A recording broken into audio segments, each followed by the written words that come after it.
your son LaMelo gets a signature shoe. Yes. He's 16 years old. It was on the show for his 16th birthday, and that could make him ineligible for the NCAA. And you said you're good with that. Explain your stance. How you thinking about, not saying that the shoe look good or nothing like that. The first thing they're trying to say is, how can we make him ineligible? This has never happened before. So you don't even have a rule for it. You're trying to find one. Just say, yo, we got to make him ineligible because he can't be making money off a shoe. Come on.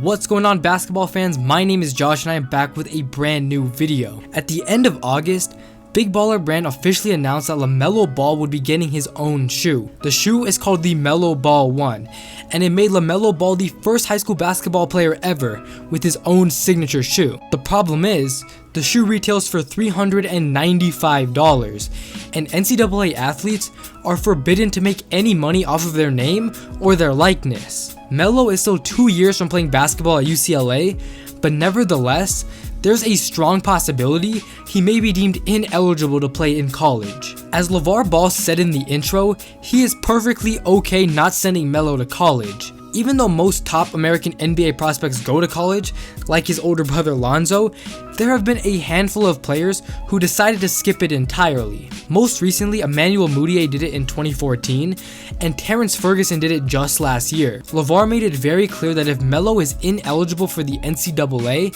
he will not play overseas. Instead, Melo would stay at home and train for the 2020 NBA draft. The NCAA has been involved in several controversial situations in recent memory. UCF kicker Donald De La Haye was stripped of his football scholarship after he was making money from his YouTube videos. LeVar has always been a trendsetter, and if he decides to have LaMelo skip playing in college, it would be a terrible look for the NCAA. I mean, LaMelo Ball will without a doubt be the most marketable athlete in all of college sports, and losing your potential biggest moneymaker because of some petty rules would once again be terrible for the NCAA. In just 2 years at Chino Hills High School, LaMelo Ball has proved to be a gifted perimeter scorer. He is one of the best players in the country, averaging 26.7 points a game his sophomore year. He is ranked the best point guard in the class of 2019, and he's only gonna get better. The two biggest negatives surrounding LaMelo's game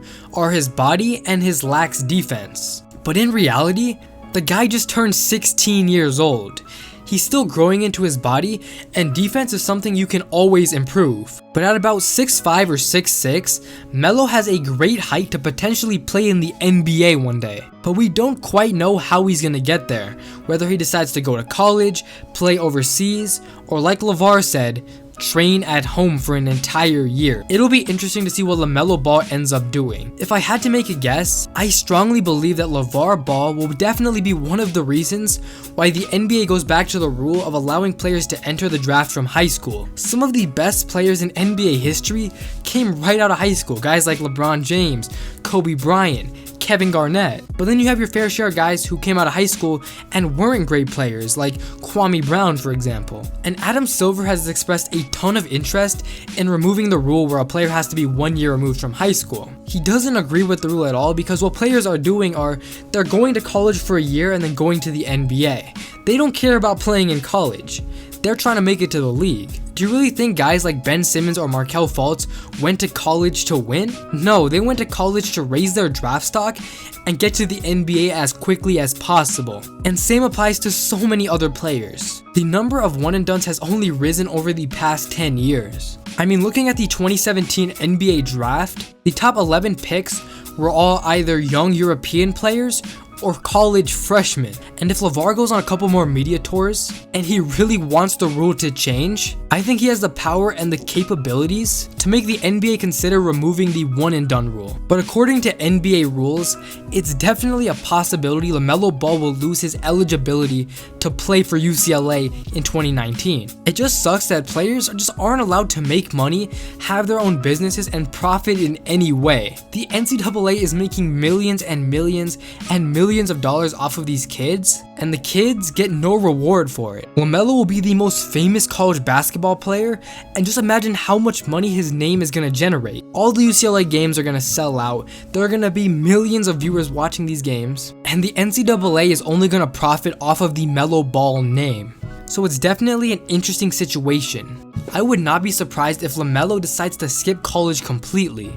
The Ball family is pretty well off, and his older brother Lonzo is in the NBA. So if he decides to take a year off just to train for the draft, he'll be surrounded with some of the best training personnel in the game. So we'll see what happens over the course of the next 2 years, and we'll see if the NCAA deems LaMelo Ball ineligible. So that's gonna wrap it up for me. I hope you guys enjoyed this video.